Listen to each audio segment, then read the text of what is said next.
For antiwar.com, I'm Scott Horton. This is Anti-War Radio.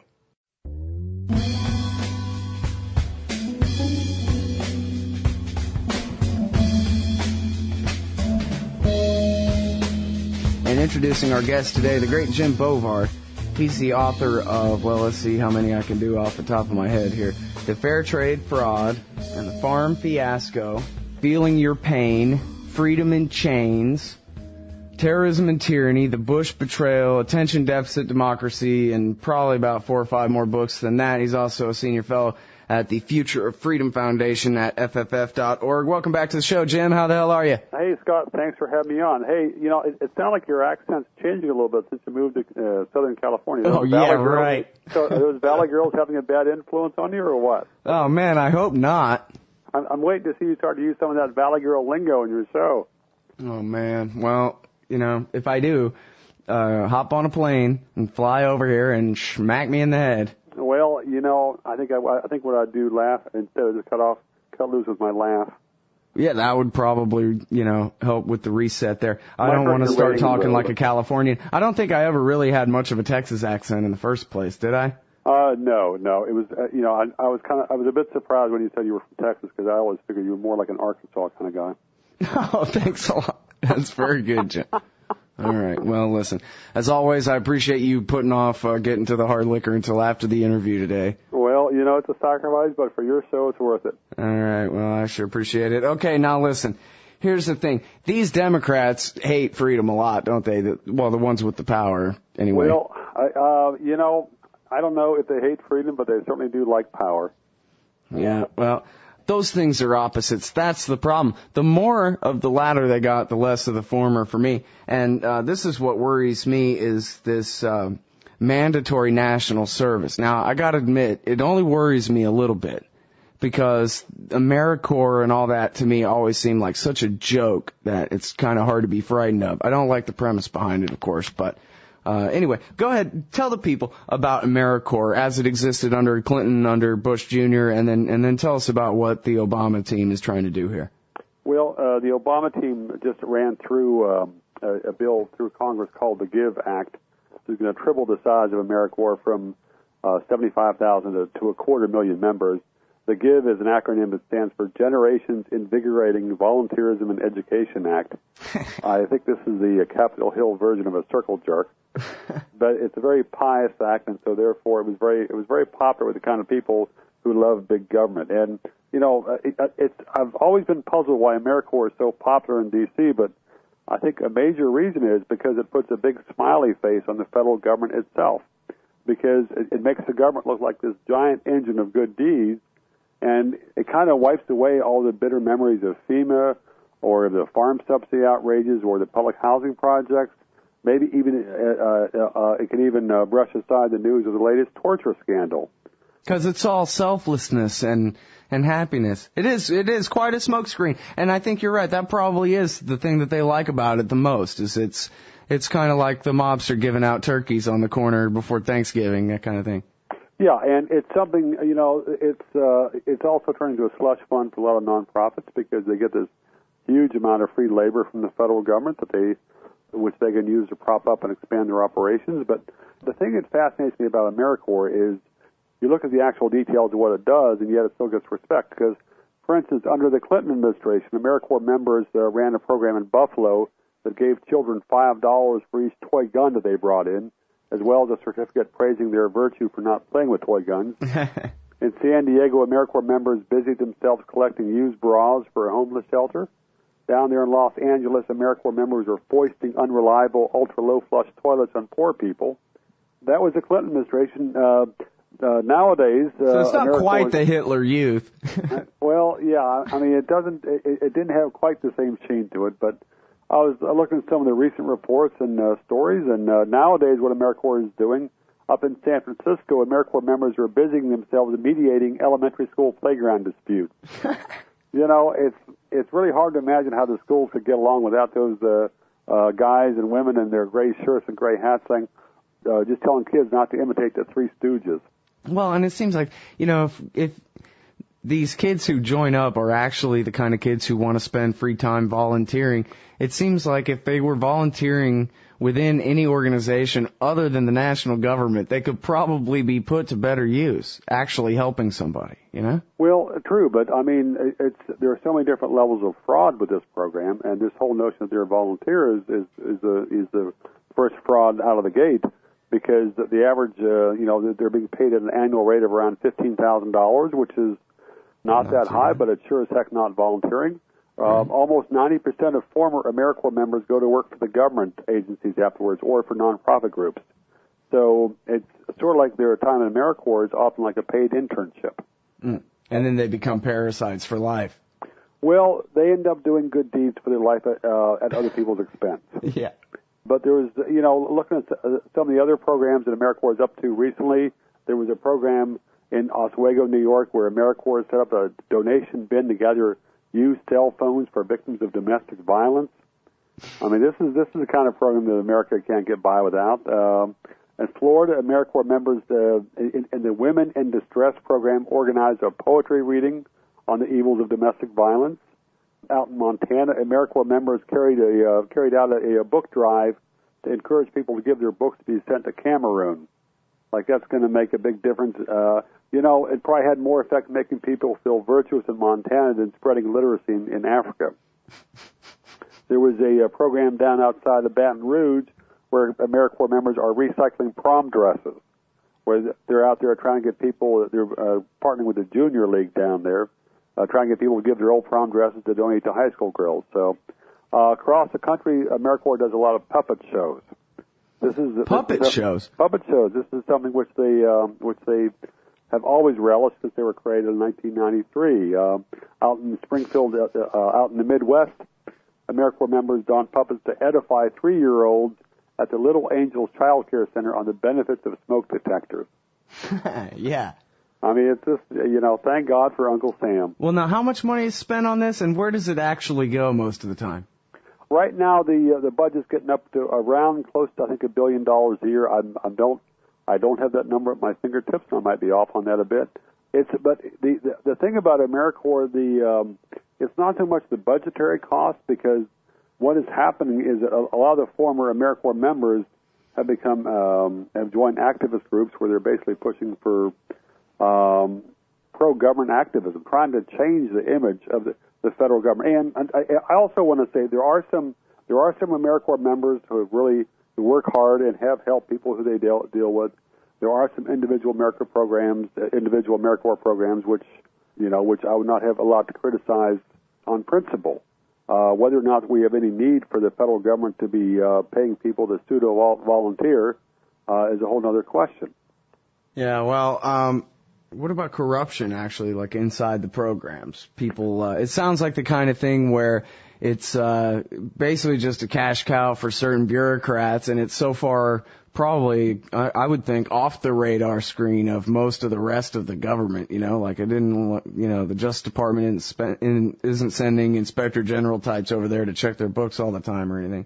Well, it does have an Inspector General. At times, the Inspector General has been fairly effective. I'm not sure about the current Inspector General, but I was investigating this program back in 1999 and went down to Mississippi because I was reading some of the annual reports that the programs there had filed with Washington, and I came across a program that said it was paying people to go door to door to sign up people for food stamps. And I thought that was kind of an unusual AmeriCorps program, so I went down there and talked to the people up in the Mississippi Delta who were running this program, and they were pretty evasive. It was kind of strange how evasive they were. So I got back to Washington. I talked to the people in the AmeriCorps Inspector General office, laid out what I found. The people in the IG office started taking a look at it.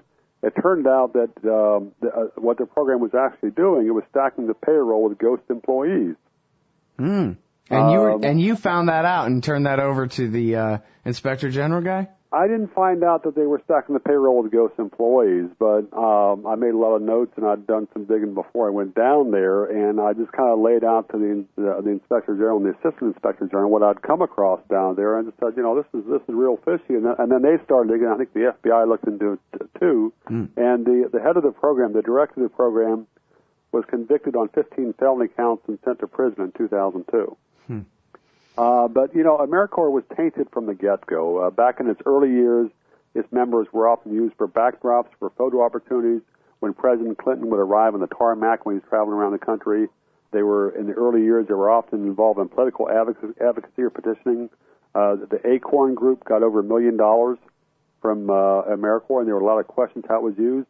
And the scandals are still going on because last fall there was a St. Hope Academy a program in Sacramento, California, was disbarred after an IG investigation found that AmeriCorps members have been detailed to serve as personal assistants to the Academy's founder, to perform menial work for the Academy, and to engage in political campaigning to the benefit of the St. Hope's charter school.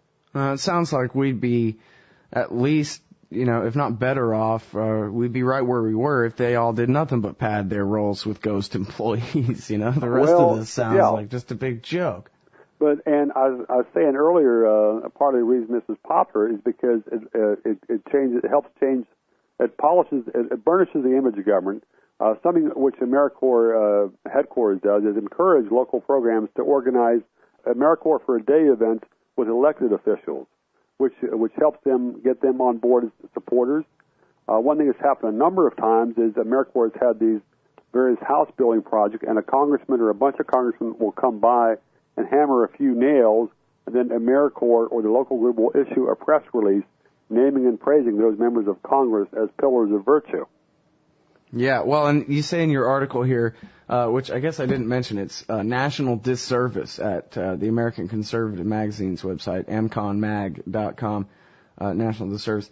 And you say in here, too, that when they show up, when AmeriCorps shows up, I guess with or without a congressman at a site where people are already volunteering, they go ahead and mark that all down as a success, as though they were the ones who got everyone to volunteer, even if they just kind of show up after the fact. Right. This is, AmeriCorps has always operated on the Tom Sawyer model of virtue.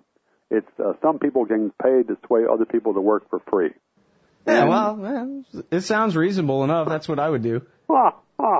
I always had a lot of sympathy for Tom Sawyer. What can I say? Yeah, me too. I mean, it's hard for me to see that bad. You need to find a new phrase for that makes it sound more harsh, You just call it the Republican definition of virtue, maybe. Well, but it was Bill Clinton that started this program. Now what did George Bush do with it?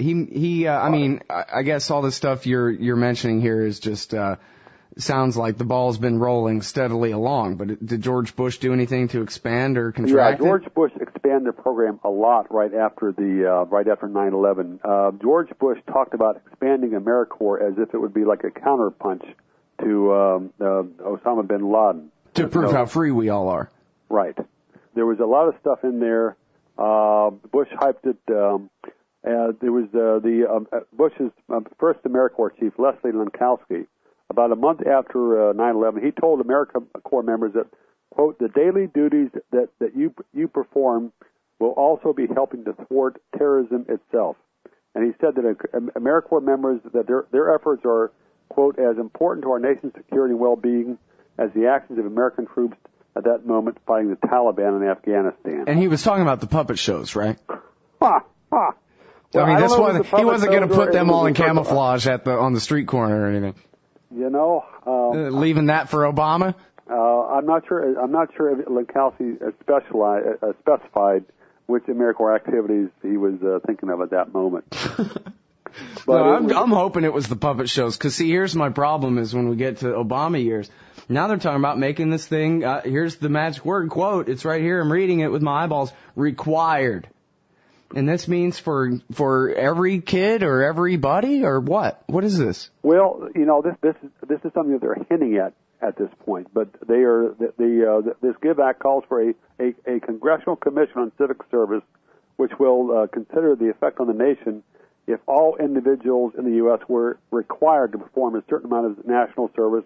I mean, this is aside from paying taxes, and whether a workable, fair, and reasonable mandatory service requirement for all able young people could be developed. I mean, this is basically what they're thinking about is canceling the 13th Amendment prohibition on involuntary servitude. But it is so funny to have congressmen in charge of this, as if the congressmen are going to sit there and say, do we deserve more power over everybody else? Would that be good for Americans' character? Boy, that's a rough question on Capitol Hill. Yeah, well, it sounds like it might as well already be a done deal. Well, I don't know that it's a done deal because I think if they actually move to this, that it could quickly become a quagmire. I think that there'd be a lot of resistance. I would hope there would be. And I think there'd be a lot more mockery of these kind of things. Flip side is the state of Maryland, for instance, mandated a certain number of hours of so-called service activities in order to get your high school diploma. And there was a little pissing and moaning at first on that. Then people rolled over and accepted it, which I was very disappointed by. Yeah, it's all, people can get used to the, frog in the boiling pot, turn it up slowly kind of thing. It always, they always do. And you're right. I mean, what is that really other than involuntary servitude, being forced to do community service, again, which is voluntarism, on public property, cutting their grass or, the government's grass or some crap, in order to get your degree or in order to graduate from high school. Right. Well, I mean, it's sort of a paradox. If somebody wants to graduate from high school and get a high school diploma in Maryland, the person doesn't really have to read very well, but they have to, have their card stamped as far as a certain number of so-called volunteer activities. Yeah. Well, and, it is, I don't think hyperbole at all to call that slavery. I mean, that's slavery, that's what that is. It's forcing somebody to work for whatever wage you say, and they're not allowed to quit. That's what this is. I mean, that's what these people are pushing toward, it looks like. Well, yeah, but the thing that fascinates me here is the moral principle. The congressman thinks they would have the right to compel other Americans to do service because the congressmen themselves have done such a horrendous job of serving the American people. Yeah, well, this is a way that they can rectify that. Yeah. Oh, it's a great solution. Why is it that with every problem, Washington always wins as far as a solution? Yeah, they got the double-sided coin, I think, is the thing. Here's the other thing, too. You quote this in the article where they say that, I guess it's in the bill that they just passed calling for the commission or to create the commission. They say that they want to look into something that would incorporate the best aspects of military service, which mean that's the killing people part of it or the sleeping in bunk beds? What are they talking about? Yeah, I mean the best aspects of military service. That was a hell of a phrase. I mean that's the kind of phrase where you're just sitting there reading some dull bill and you think, here's a red alarm. Yeah, I'm picturing having to stand by my footlocker while some jerk screams in my face about how my bed's not made right or some garbage, Memories of Boy Scouts. Yeah, well, I saw that movie, Full Metal Jacket, is all it was, really. Okay, well, no, it's just it's a very strange notion because the best aspect of for them to be writing in the bill about how they aspire that this new program, the National Civilian Community Corps, is going to be combine the best aspects of civilian service and the best aspects of military service. I mean, the most important aspect of military service is the absolute subordination. I mean, that you are subjugated. You are a tool of the people above you. And this has a big appeal in Washington because, it means a lot more power. It means a lot more prestige, a lot more opportunity for people, in more ways than one. Do you think this has anything to do with Obama, his statement, I guess, during the campaign that we need to have a civilian national security force? That's what I guess is well prepared. A civilian national security force that is just as powerful, just as strong, and just as well funded. Yeah. So now is he talking about just the FBI and the DHS and local police kind of thing, that our local civilian cops need to be well prepared, or was he saying what we need to do is create a new agency here, a new Gestapo of stupid, lazy Americans? I don't know. I can't see Americans putting on their brown shirt. They'd have to get up off the couch to change. Oh, there you go. As far as his phrase, just as powerful, I don't think he was thinking of giving nuclear weapons to Mayberry. But it's kind of hard to know what he meant. My impression is he might have been blowing smoke a bit there. There's times where his rhetoric becomes like sing-song, and that may have been one of them, or maybe he's got actual plans there. But it is somewhat encouraging that there is some backlash on these things, but actually maybe there isn't nearly as much backlash as there should be so far. And he's just getting started. I think Americans, and this is the kind of thing that you talk about in your greatest of all your great books, Attention Deficit Democracy, is just how badly people want to believe in this state. They want to believe in it so bad. The whole George Washington never told a lie. He admitted that one time he did a bad thing and chopped down the cherry tree, and everything is, they want to believe so bad in this guy. I saw Jim Cafferty on CNN talking about the new poll results say that everybody hates Congress, everybody hates Wall Street, everybody hates government in general, but they love President Barack Obama. They just love this man, and they trust in him, and they're willing to give him another however many 100 days until he gets it right. Well, you know, it's poll results like that that make it hard for me to keep my rose-colored glasses on. Yeah, well, the thing is, too, if you lift them up, you can see.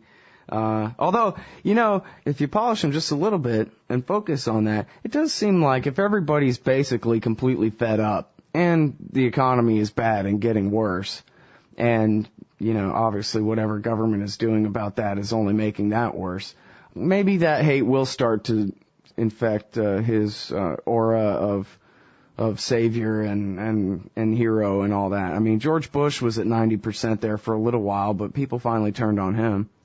Well, it's too bad that the cost of Bush's approval rating falling meant was huge numbers of dead people and much of the world left ravaged, and the American legal system left in tatters. I will be curious to see how the ongoing economic decline at some point catches up with Obama, because this is pretty soon going to be his baby, and he's flip-flopped so many times, and there's his people are making so many horrendous decisions. I don't think his Teflon is not going to work nearly as well as Ronald Reagan. So yeah. Well, and speaking of that, there are a lot of people who are pointing. Well, hell, I'm pointing at the likelihood of, you know, massive unemployment, and I guess they're already talking about Hooverville tent cities being built up there somewhere in Northern California or something. Yep. You know, it looks like there could be a lot of domestic upheaval. And, you know, with some people I've heard saying that they think it's going to be like the 1930s, and, you know, the possibility of the total, revolutionary kind of fervor in the country and craziness all around, and people going hungry and that kind of thing. At the same time, we've seen over these past years, and as you've written about at the American Conservative Magazine, for one example, also for the Future Freedom Foundation, that more and more holes are being poked in the Posse Comitatus statute. And, of course, I guess there was the short-lived attempt to completely rewrite Posse Comitatus and the Insurrection Act there for a little while, but they did go ahead and create a new standing active brigade under the Northern Command for the American Theater of Operations. We saw the troops on the streets of Alabama when that one guy went on a shooting rampage and then killed himself. Do you think that this is the kind of thing that Americans are really going to have to deal with in their maybe even near future, troops on the streets of our cities? I don't know. I hope it doesn't come to that, but it's interesting. There are places in the country where the troops could subjugate people pretty fast, but there's huge parts of this country where the government would simply not be able to maintain control. There was a story which comes to mind here. I was traveling in the mountains of western North Carolina in August 2001, and that was about 2 years after that the guy who was allegedly the Olympic bomber had fled up to those mountains. And shortly after he was reportedly up there, the FBI made a big announcement. They were sending like 200 of their best agents there to find him. And the FBI came pouring into that part of the mountains of western North Carolina. They were taking over hotels. They were throwing people out of rooms. This is what I was told. I didn't verify it. They were domineering in restaurants and stuff like that. And the FBI just was thinking, well, it's only a question of time until we get this guy. Eric Rudolph was the guy.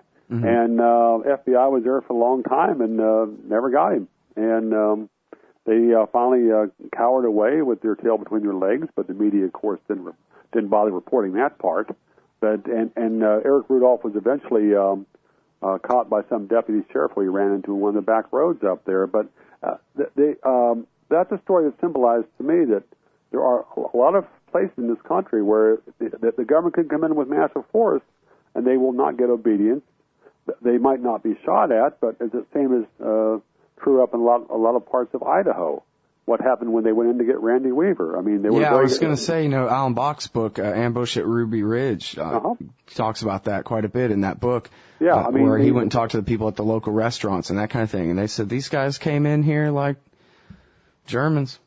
Right, and it's interesting even reading the official reports about why the FBI did some of the stuff that they did, because the FBI was worried about being attacked from the rear.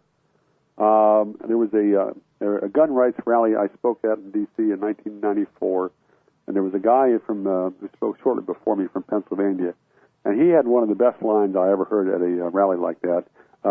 He was up there. He said that if the FBI came into Pennsylvania and did what they did at Waco, they'd face more guns on the way out than they faced on the way in. And he said this right in front of the statue of Abraham Lincoln, which is a nice touch. It's good to see Pennsylvania make progress.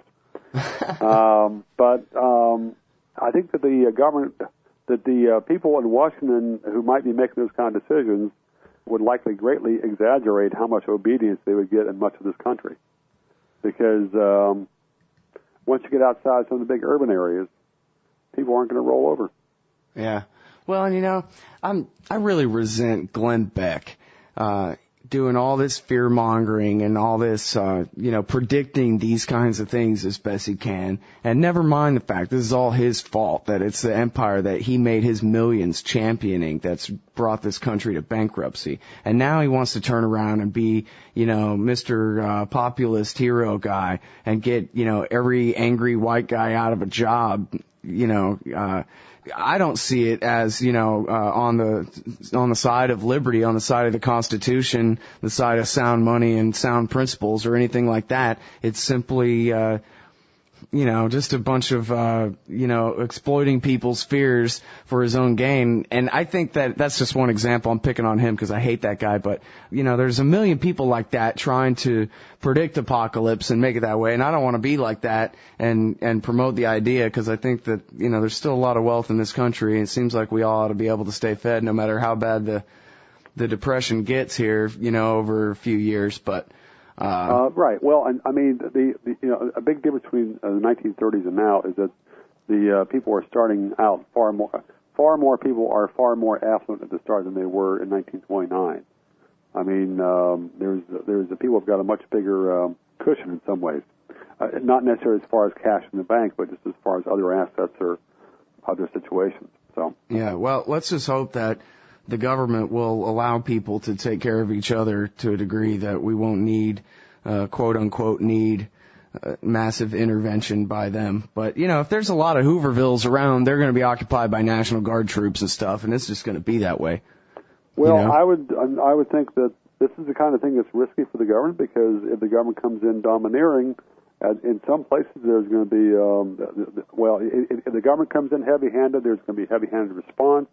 That can escalate, and the government, the government's outnumbered. So. Well, without them, we'd all just kill each other all the time. So that's what we need, is a massive police state, so that we don't, steal for keeping ourselves alive. That kind of thing. Well, let's have them provide for us. Well, they've certainly, it'd be nice, Scott, if the government would do for you and I what they've done for AIG. Yeah. Here's the thing, too. I think this is a really bad time to try to conscript everybody's kid into national service, man. I think people are going to rebel against that pretty bad. This is why I'm not really that worried about it. I think this commission is going to say, well, it would be nice if we had a country full of people who are different than these. They're not going to do it. Servile, you mean? Yeah, I mean, the Clinton thing, Clinton tried hard, and it never came to nothing, Yeah.